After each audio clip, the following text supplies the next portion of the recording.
Lieutenant John Carter stood at the viewport of the Earth Alliance vessel Harmony and stared at the stars. His blue uniform was wrinkled from the 18 hours he had been on duty. The mission that was supposed to bring peace had instead brought them to the edge of war.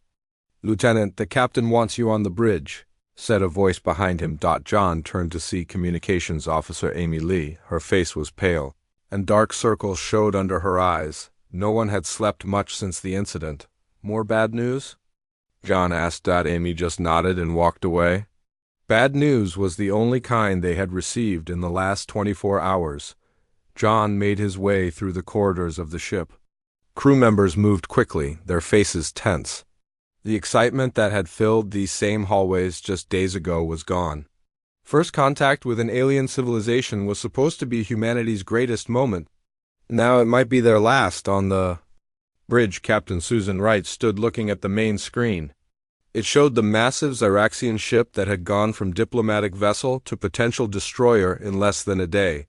"Lieutenant Carter, report on the diplomatic bay," she said without turning. "We've sealed it off completely, Captain. The bodies of the Zyraxian delegates have been placed in stasis fields as requested by their remaining officials. Dr. Morgan is still analyzing what happened, but so far all we know is that they ate the apples and then they died." Captain Wright finally turned. She was tall and strong, but even she looked shaken. 17 dead diplomats.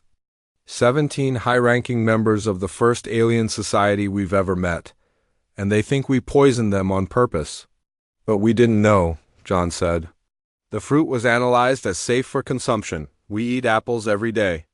"Try explaining that to a species that just watched their leaders die after eating what we gave them," Susan said. She pointed to the screen where the Zyraxian ship loomed. "They've cut all communications except to tell us they're calling for their war fleet." Chief Science Officer Lisa Morgan entered the bridge. Her lab coat had stains on it, and she carried a tablet computer in her hand. "Captain, I have preliminary results," she said. Her voice was rough from lack of sleep. "Tell me you found something that will stop an interstellar war, Doctor," Susan said. Lisa held up the tablet. "The apples killed them, but not for the reason they think. It wasn't poison to them in the way we understand poison. Their bodies processed a compound in the seeds amygdalin differently than human bodies do." "Explain it simply," Susan ordered. "Apple seeds contain a substance that breaks down into cyanide. Human bodies have an enzyme that neutralizes this cyanide before it can harm us. The Zyraxians don't have this enzyme. To them, even a tiny amount is deadly." John leaned against a console. "So the gift we gave them as a sign of friendship was deadly poison to their biology?" "Yes," Lisa finished. "But we had no way of knowing that. Our tests checked if the food had bacteria or toxins that would harm them. We didn't know their bodies would turn a safe compound into something lethal." The ship's alarm suddenly blared. Security Chief Frank Nelson's voice came over the communication system. "Captain, to the sensor room immediately." The three of them rushed through the ship. In the sensor room, Frank pointed to a screen showing the edge of the solar system. "Long-range sensors just picked this up," he said. "The Zyraxian war fleet has arrived. We count 27 vessels, all larger than the diplomatic ship." Susan's face hardened. "How long until they reach Earth?" "At their current speed, 3 weeks," Frank said. "We need to warn Earth," Susan said. "And we need to find a way to make the Zyraxians understand this was a terrible accident." Lisa looked thoughtful. "Maybe we could show them that humans regularly eat these apples with no harm? Demonstrate the biological difference." "They won't believe us," John said. "They think we're immune to our own poison." "Then we need to prove we're not lying," Susan said. She turned to Lisa. "Doctor, I want you to create the most detailed explanation of human biology and how we process these compounds. Make it so clear that even an alien species can understand it." "I'll try, Captain," Lisa said, "but I'll need help." "Lieutenant Carter will assist you," Susan said. "And I'm assigning Specialist Eric Dawson to your team. He studied xenobiology before joining the fleet." Susan looked at the screen showing the approaching fleet. Each ship was shaped like a silver triangle, with glowing blue engines pushing them toward Earth. "We have 3 weeks to prevent the first interstellar war," she said. "If we fail, humanity might not survive to make contact with anyone else." In the lab, Lisa, John, and Eric worked tirelessly. They analyzed the apple samples again and again. They studied the limited data they had on Xeraxian biology from the diplomatic exchange. Eric suggested they look at other Earth foods to see if they contained similar compounds. "If we're going to convince them this was an accident, we need to show them it's not just apples," he said. "We need to show them many Earth foods would have the same effect." Lisa nodded. "Good idea. Let's test almonds, cherries, peaches, anything with a similar seed structure." John looked through the viewport at the stars. Somewhere out there, a fleet was coming to destroy his world over a misunderstanding, over an apple. "Do you think we can stop this?" he asked Lisa quietly. She paused in her work. "I don't know, but I know we have to try. Somewhere in this data is the key to making them understand we didn't try to kill them." On the bridge, Susan sent a message to Earth with their findings. The response was immediate. All Earth forces were being mobilized, but military analysts gave humanity little chance against the advanced Xeraxian technology. "Focus all resources on a diplomatic solution," the message from Earth Alliance headquarters read. "The fate of our species depends on proving our innocence." Susan stared at the message, then at the approaching fleet on the sensors. Their ship, meant to forge peace between worlds, was now racing home with news of war. All because of a simple apple that humans ate every day. The war was coming, and their only hope was to make an alien species understand that what had killed them was just food to humans. 3 weeks. They had 3 weeks to save Earth.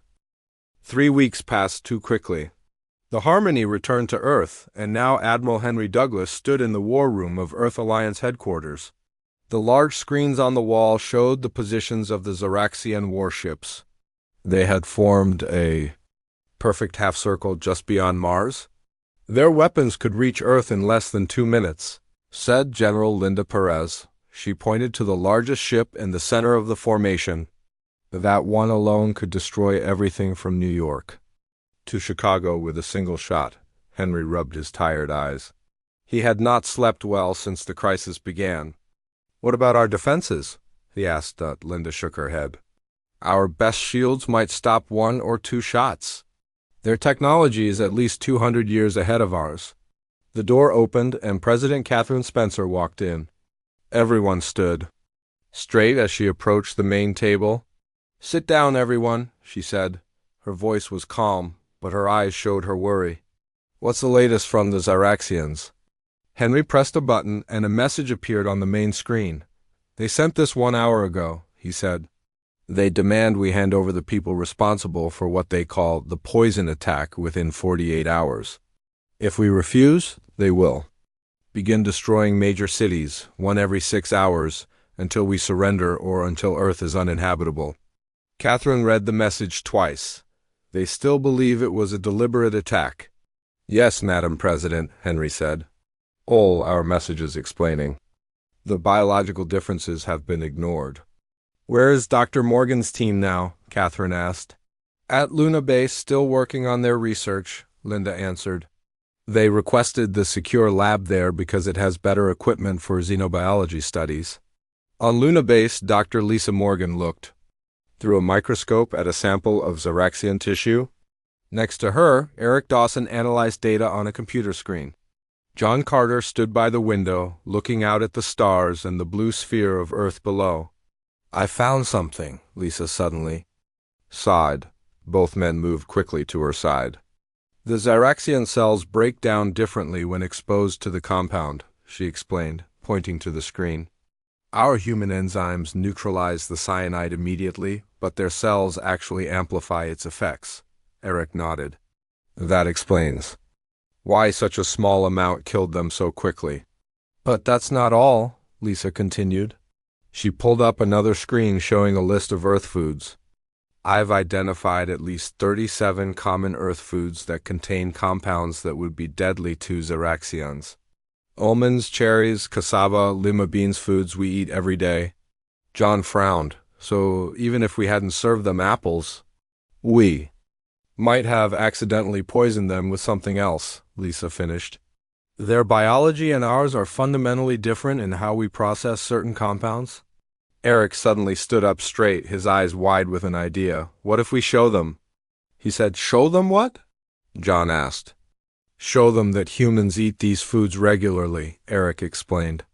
What if we recorded videos of humans eating apples, almonds, and other foods that killed the Xeraxian diplomats?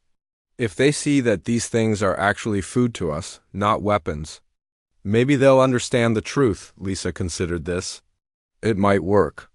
If they see humans consuming what killed their people with no ill effects, they might finally believe this was a tragic accident, not an attack. John looked doubtful. Or they might see it as humans flaunting their immunity to our weapons. It could make things worse. It's still better than doing nothing, Lisa said. She picked up her tablet. I'm going to call Ambassador Foster. This might be our best chance. In the presidential office in Washington, Ambassador William Foster presented the plan to President Spencer and Admiral Douglas. Dr. Morgan's team proposes a visual demonstration, William explained. Recordings of humans safely eating the foods that prove toxic to Xeraxians, along with scientific explanations of the biological differences. It sounds like we'd be rubbing it in their faces, Henry said. Showing them we can eat what kills. I understand your concern, Admiral, William replied. But we've tried written explanations and formal diplomatic channels. They've rejected everything. This may be our last chance to show them this was a misunderstanding, not an act of war. Catherine walked to the window and looked out at the sky. Somewhere up there, weapons were aimed at her planet. How would we deliver this message? She asked. They're blocking all our communications. Not all of them, William said. They're still accepting emergency transmissions on a specific channel. It was part of the original diplomatic protocol. Catherine turned back to face them. If we do this, we need to be careful. This can't look like we're taunting them or celebrating their deaths. Dr. Morgan suggested a simple scientific approach. William said, she and her team eating these foods while explaining the biochemistry involved. No celebration, just facts. After a long silence, Catherine nodded. Do it. We have less than 48 hours before they start destroying our cities. This may be our only hope. At Luna Base, Lisa, Eric, and John prepared for the recording. They set up a simple table with various Earth foods, apples, almonds, peach pits, and other items containing the compound that had killed the Xeraxian diplomats. Keep it simple, Lisa reminded them. We eat the foods, explain the science, and emphasize that this was a tragic accident due to biological differences, not an attack. The recording began. Lisa picked up an apple, took a bite, and began explaining as she chewed. This is an apple, a common earth fruit, she said. Humans have eaten these for thousands of years. Our bodies contain an enzyme that neutralizes the small amount of cyanide-producing compounds in the seeds. John and Eric also ate from the foods on the table, explaining each one and the biological processes that made them safe for humans. We deeply regret the deaths of the Xeraxian delegates, Lisa said at the end of the recording. Had we known about this fundamental difference in our biologies, we would never have offered these foods. This was a tragic accident, not an act of war. The recording was sent directly to the Xeraxian fleet using the emergency channel.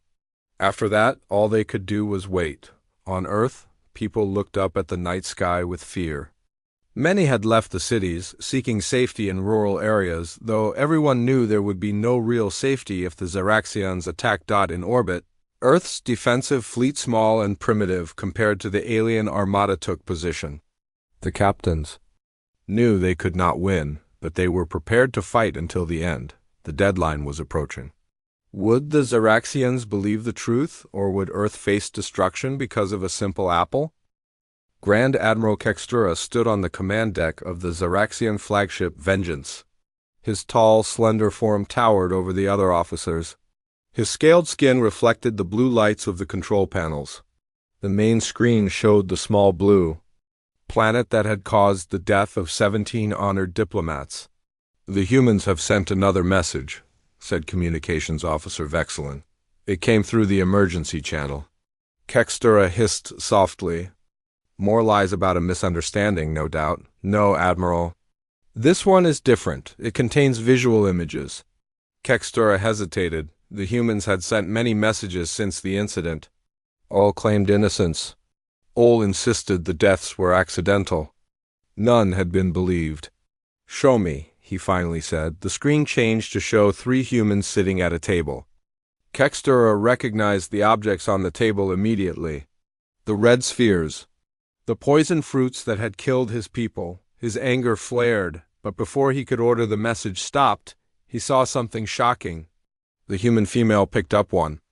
Of the poison fruits, she bit into it, she chewed. She swallowed. She did not die. The other humans did the same, eating various items from the table. All the while, they spoke about enzymes, compounds, and biological differences. Kextura watched. In stunned silence. What trickery is this? He finally asked. Chief Science Officer Mexcor stepped forward. "I do not believe it is trickery, Admiral. Our scans detect no signs of visual manipulation." "Then how can they eat what killed our people?" "Unknown, Admiral. But it appears they are consuming the poison with no ill effects." Kextura studied the image on the screen. "Could they have developed an antidote?" "Possible, but unlikely," Mexcor replied. "The biological response they describe is complex. It would require significant evolution, not a recent antidote." The Admiral's mind raced. Could the humans be telling the truth? Was it possible they truly did not know the fruit would kill Xeraxians? And if so, what did that mean for the coming war? "I want a full analysis of this recording," he ordered. "And prepare a small shuttle. I will see this for myself." Back on Earth, the deadline was approaching. In the White House Situation Room, President Catherine Spencer and her advisors watched the clock. Only 3 hours remained before the Xeraxians would begin their attack. "Any response to our video?" she asked. Admiral Henry Douglas shook his head. "Nothing, Madam President.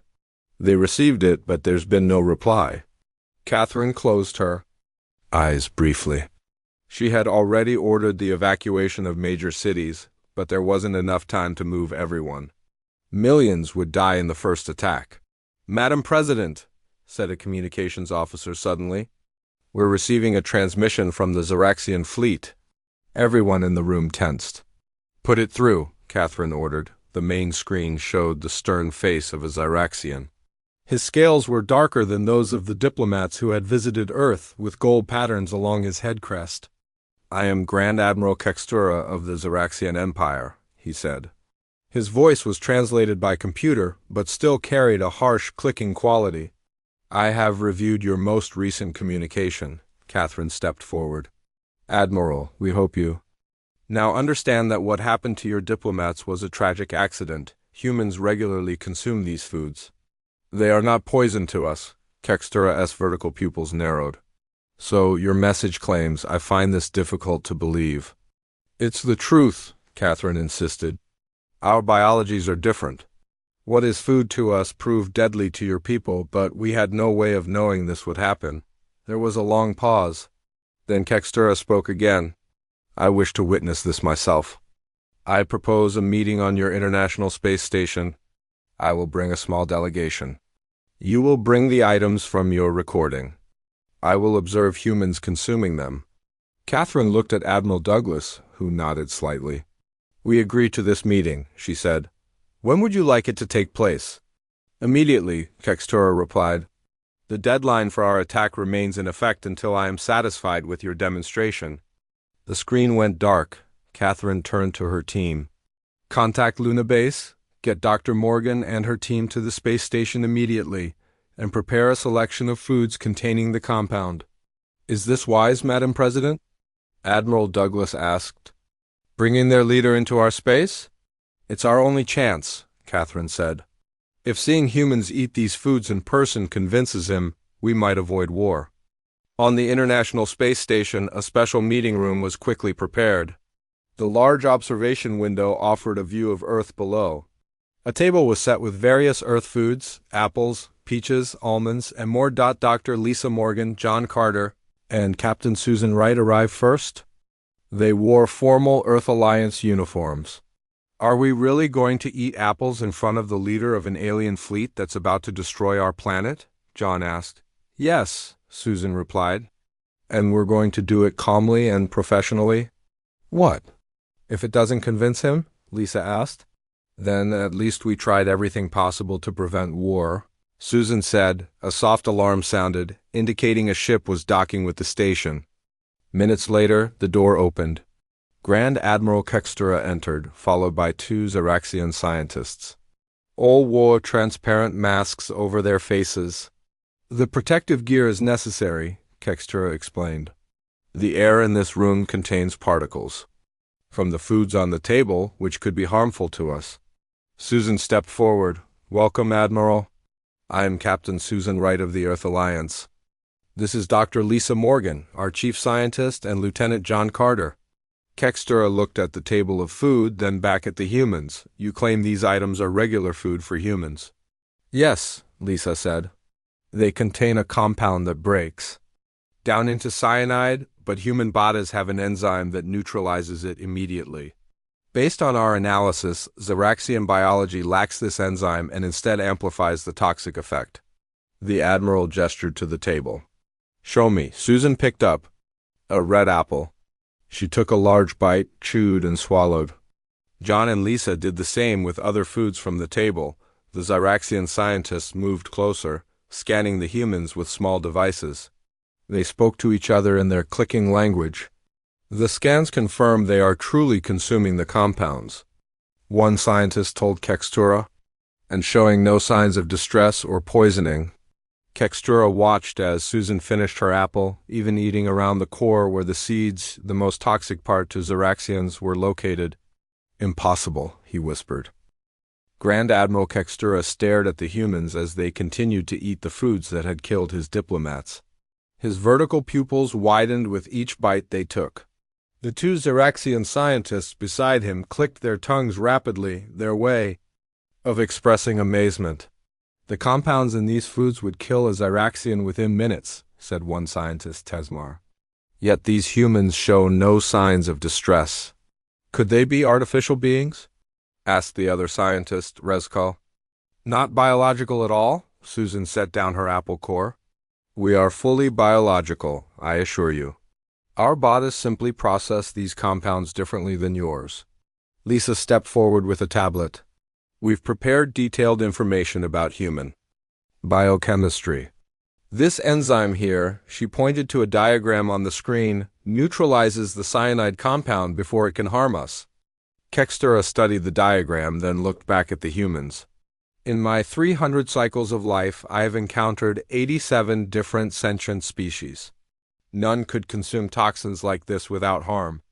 We didn't know they were toxins. To you, John said. To us, they're just food. The Admiral's scaled face was unreadable to human eyes, but his posture seemed less threatening than before.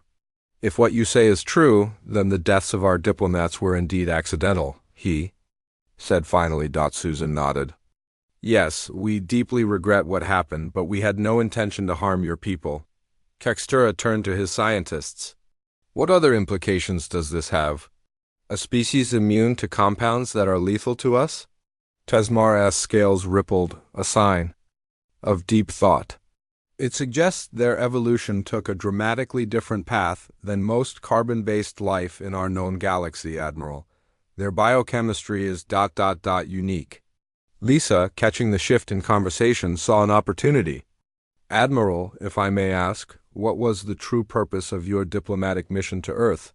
The Xeraxians looked at each other. After a moment, Kextura answered, Assessment. The Xeraxian Empire has expanded across 3 galactic sectors. When we encounter new species, we evaluate their potential. Potential for what? John asked, though he suspected the answer. For integration into the Empire, Kextura replied, as either allies or subjects depending on their capabilities. And how did you categorize humans? Susan asked Kextura. Head tilted slightly, initially as potential subjects. Your technology lags centuries behind ours. Your weapons could not harm our smallest vessels. Your planet has resources valuable to us. The humans exchanged glances. So the diplomatic mission had been reconnaissance for potential conquest. And now? Lisa asked. How do you categorize us now? Reskal, the second scientist, spoke up. Unknown. A species that can safely consume compounds lethal to Xeraxians. Presence ... complications. Explain, ordered Kextura. Admiral, the Xeraxian Empire has conquered many worlds using biological warfare, Reskal said. Our most effective weapons target metabolic pathways common to most carbon-based life. But if humans process these compounds differently, our standard biological weapons might be ineffective against them, Tesmar finished. The room fell silent. John fought to keep his face neutral despite this revelation. The Xeraxians had not just come to meet humans, they had come to assess how easily they could be conquered. Kextura turned back to the humans. You understand the significance of what we've just discussed? Susan nodded slowly. I believe so. Your empire uses biological weapons that might not work on humans because of our different biochemistry. Correct, Kextura said. This makes your species ... unusually interesting to us. Lisa saw an opening. Then perhaps we should discuss a different kind of relationship than you initially planned. Not as subjects, but as allies with unique biological capabilities. Back on Earth, President Catherine Spencer watched the conversation through a secure video feed. Admiral Henry Douglas stood beside her. They were planning to conquer us, Henry said quietly. The diplomatic mission was just to assess how difficult it would be. And now they're reconsidering because their weapons might not work on us, Catherine said. Dr. Morgan is turning this to our advantage. On the space station, Kextura was considering Lisa's words. What would such an alliance offer the Xeraxian Empire? He asked. Susan stepped forward. Our unique biology could be valuable for research. We could help develop new medical treatments, explore environments toxic to your people, and serve as intermediaries with other species who might share our resistances. John added, and we're quick learners. With access to your technology, humans could advance rapidly. Kextura's crest flattened, a sign of contemplation among his species. The High Council would need to approve any formal alliance. But as Grand Admiral, I have the authority to end this conflict. He turned to his scientists. Continue studying the human biological data. I want a full report on potential applications and benefits. To the humans, he said, I will withdraw our fleet to a non-threatening distance. In return, I request that your scientists work with mine to better understand these biological differences. Susan let out a small breath of relief. We agreed to these terms, Admiral. Kextura looked out the window at Earth below. Your people nearly faced extinction today because we misunderstood a fundamental aspect of your biology. What other misunderstandings might arise between our species? That's why communication and shared knowledge are essential, Lisa said. Both sides need to learn about each other. The Admiral turned back to the table of food, his gaze lingering on the apple cores and other remains. To think the war stopped because we watched humans eat what had killed our people, he said. A simple act of consuming food. Sometimes the greatest differences between species aren't visible until we see how they live, John observed.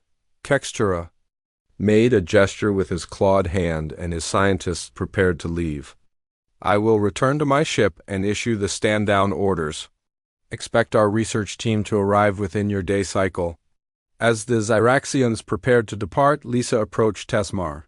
Would it be possible for me to examine the biological data you've collected on other species?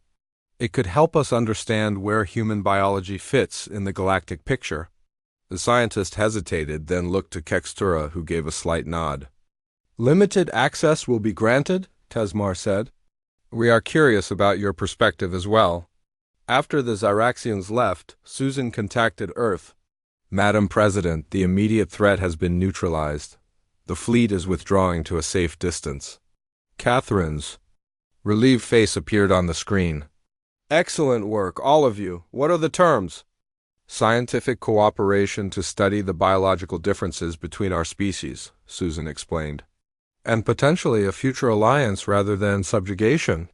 All because we can eat apples and they can't, John added. Sometimes the smallest differences have the biggest impacts, Lisa said. Their entire conquest strategy relied on biological warfare. Finding a species naturally resistant to their weapons has forced them to reconsider their approach. Catherine nodded. Return to Earth as soon as possible. We have much to discuss before their research team arrives. As the communication ended, John looked out at the stars. Do you think they'll keep their word? Or is this just a delay while they develop new weapons against us? Susan considered this. I think Admiral Kextura was genuinely shocked by what he saw. That doesn't mean we should trust them completely, but it's a starting point. Either way, Lisa said, humanity just earned itself a place at the galactic table not as servants but as equals. All because of an apple. 6 months later, the Earth Alliance headquarters buzzed with activity. The large meeting hall had been transformed for a historic occasion. Humans and Xeraxians moved through the space, some in conversation, others examining displays of scientific research. Dr. Lisa Morgan stood at the center of the room beside a table containing various Earth foods.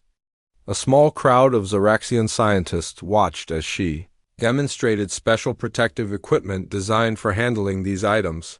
The gloves are lined with a synthetic material that prevents skin contact, she explained. And the breathing filters remove any airborne particles that might be harmful to Xeraxian biology. Tesmar, now the lead scientist of the Joint Research Project, picked up one of the gloves. Remarkable. Such simple technology, yet it allows us to safely handle foods that would kill us otherwise. John Carter watched from across the room. In the months since the Near War, he had been promoted to captain and now served as liaison to the Xeraxian research team. The memory of those tense days on the space station still felt fresh, though much had changed since then. President Catherine Spencer entered the hall with Grand Admiral Kextura. Their arrival quieted the room. Today, they would sign the official treaty between Earth and the Xeraxian Empire, a treaty of equals, not of conqueror and conquered. Who would have thought, said a voice beside John. He turned to see Captain Susan Wright, now Admiral Wright after her promotion. 6 months ago, they were about to destroy our planet. All because of an apple, John replied with a small smile. Susan nodded toward the treaty table. Not just because of an apple, because of what the apple revealed about us. Catherine took her position at the treaty table. Kextura stood opposite her, his tall form impressive in ceremonial armor. Today marks a new chapter for both our peoples, Catherine began. What started as a tragic misunderstanding has led to a partnership that will benefit both humans and Xeraxians. Kextura's crest rose slightly, a sign of agreement. The humans have shown us that differences in biology need not lead to conflict, but can instead create opportunity. For thousands of cycles, the Xeraxian Empire has expanded through conquest. Today, we expand through cooperation. The two leaders signed the document. The treaty outlines scientific collaboration, trade agreements, and mutual defense pacts. Earth would gain access to advanced Xeraxian technology. In return, humans would help the Xeraxians explore environments toxic to their biology and develop new medical treatments based on human biochemical processes. After the ceremony, Lisa joined John and Susan at a small reception area.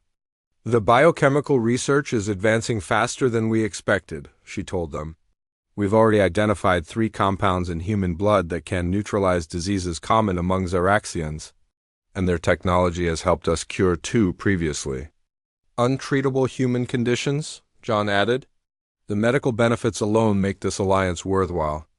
Susan looked across the room where several Xeraxian officers were speaking with Earth military officials. There's another benefit, too. 3 other alien species have reached out to establish relations with Earth since word spread about our alliance with the Xeraxians. The species that resisted the great conquerors, Lisa said with a slight smile. We've gained quite a reputation. Reskal approached their group, carrying a small clear container. Inside was a perfectly preserved apple. I hope I'm not interrupting, the Zaraxian scientist said, but I wanted to show you our latest achievement. He carefully opened the container and, using protected gloves, removed the apple. You're handling it directly? Lisa asked, surprised. Yes, this apple has been genetically modified to remove the compound toxic to us while maintaining its nutritional value for humans, Reskal explained. It represents the first food that both our species can safely consume. Lisa looked impressed. That's a major breakthrough. A small step toward greater understanding, Reskal said. We're calling it the Peace Apple. Later that evening, a smaller ceremony took place in the presidential garden. President Catherine Spencer and Grand Admiral Kextura stood before a young apple tree, one grown from the modified seeds. This tree represents our hope for the future, Catherine said. A future where our differences strengthen us rather than divide us. Kextura, wearing protective gear that allowed him to safely participate, helped place the final shovelful of soil around the tree's roots. On my homeworld, we have a saying, the Admiral said. New life grows from understanding. This tree embodies that wisdom. As the ceremony concluded, John found himself standing with Lisa near the edge of the garden. Do you ever think about how close we came to war? He asked her. How one small difference in biology nearly led to the destruction of our planet? Lisa nodded. I think about it often. But I also think about how that same difference ultimately saved us. Our ability to eat what killed them made the Zaraxians see us as valuable allies rather than easy conquests. Humanity's first contact with alien life, John mused. It could have ended in disaster. Instead, it opened the door to the stars. And it all started with an apple, Lisa said with a smile, across the garden. Susan was speaking with one of the Zaraxian officers when her communication device chimed. She checked the message and quickly found John and Lisa. We just received word from the Deep Space Monitoring Station, she told them, her voice excited. The Zaraxian science vessel discovered a new habitable planet in the Proxima Centauri system. They're requesting a joint mission, their technology, our biological adaptability. Our first joint exploration mission, John said. When do we leave? 3 weeks, Susan replied. You've both been selected for the team, if you're willing. Lisa looked up at the stars beginning to appear in the evening sky. New worlds to explore together, yes, I'm definitely willing. As night fell over Earth, humans and Zaraxians continued their celebrations. The garden lights illuminated the small apple tree, its leaves gently moving in the breeze. A symbol of how the most unexpected differences could lead to the most profound connections, the war that never happened, stopped by the simple act of humans eating what had killed their would-be conquerors, had given way to something far more valuable. Understanding between different worlds, and somewhere in the vast galaxy, other species were hearing the story of the humans who ate poison and lived. The species that turned enemies into allies not through force, but through biology. The species whose difference became their greatest strength.